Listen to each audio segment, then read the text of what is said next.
Hi, I'm Frances George, physiotherapist, and I'm here to talk about how I transfer my dynamic therapy programs into the Meerkat. Now, when I talk about dynamic therapy, I'm talking about when we're using our hands, so any therapy program that's kids out of equipment. And when we're using our hands, we're often setting them at certain levels of support. So we know whether we need to be high around the trunk or whether we lower them slightly.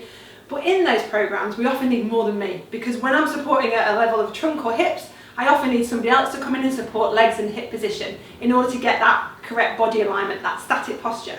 However, transferring it into the Meerkat, we've got a standard that can settle that. That's why we use static equipment. So we know that by coming in here, we can set the support at a level of stability that we need for that child.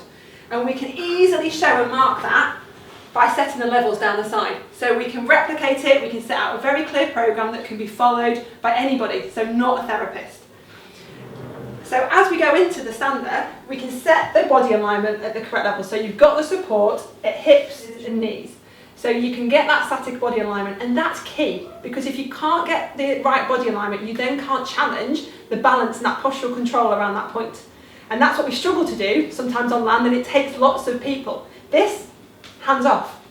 Takes your therapist away from it. We can do it all in one place, because what we can do is put the rocker on the bottom, and that turns this static position into something dynamic.